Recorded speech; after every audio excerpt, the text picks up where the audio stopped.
ಮೇಷರಾಶಿಯವ್ರಿಗೆ 2026 ಹೇಗಿರುತ್ತೆ ಮತ್ತೆ ಮೇಷರಾಶಿಯವ್ರು ಮಾಡ್ಬೇಕಾಗಿರೋ ಪರಿಹಾರಗಳೇನು? ತುಂಬಾ ಒಳ್ಳೆ ಪ್ರಶ್ನೆಯನ್ನ ಕೇಳಿದಿರಿ. ಮೇಷರಾಶಿಯವರು ಈ ವರ್ಷ ತಗೋಬೇಕಾಗಿರೋ ಪ್ರಿಕಾಷನ್ಸ್ ಅಂದ್ರೆ, ಮೊದಲನೇದಾಗಿ ಸಾಡೆ ಸಾತಿ ಬಗ್ಗೆ ಬಹಳಷ್ಟು ಜನ ಹೆದರಿಕೆಯಿಂದ ಇರ್ತಾರೆ. ಶನಿ ಬಂದಿದ್ದಾನೆ, ಏನ್ ಮಾಡ್ತಾನೆ ಅಂತ.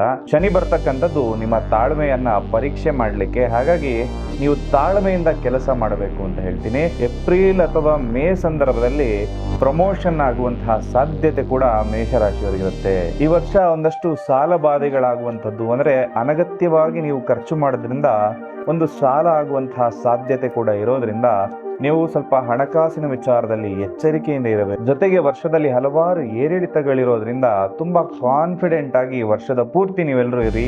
ವರ್ಷದ ಮೊದಲಾರ್ಧದಲ್ಲಿ ಹಲವಾರು ಮೇಷರಾಶಿಯವರಿಗೆ ವಿವಾಹ ಯೋಗಗಳು ಕೂಡ ಬರುವಂತಹ ಲಕ್ಷಣಗಳಿರುತ್ತೆ. ಇನ್ನು ಪ್ರೀತಿ ಪ್ರೇಮದಲ್ಲಿರುವಂತವರಿಗೆ ಸ್ವಲ್ಪ ಮಿಕ್ಸ್ಡ್ ರಿಸಲ್ಟ್ಸ್ ಅನ್ನೋದಿರುತ್ತೆ. ಜೂನ್ ಅಥವಾ ಜುಲೈ ತಿಂಗಳಲ್ಲಿ ವಾಹನ ಖರೀದಿ ಯೋಗ ಕೂಡ ನಿಮಗೆ ಬರುತ್ತೆ. ಇನ್ನು ಆಗಸ್ಟ್ ತಿಂಗಳಲ್ಲಿ ವಿದ್ಯಾರ್ಥಿಗಳಿಗೆ ಶುಭದಾಯಕವಾಗಿರ್ತಕ್ಕಂತಹ ಸಮಯ ಇರುತ್ತೆ. ಈ ವರ್ಷ ನೀವು ಆಂಜನೇಯ ಸ್ವಾಮಿಯ ಆರಾಧನೆ ಮಾಡ್ತಕ್ಕಂಥದ್ದು ನಿಮಗೆ ಶುಭದಾಯಕ ಫಲಗಳನ್ನ ಕೊಡುತ್ತೆ.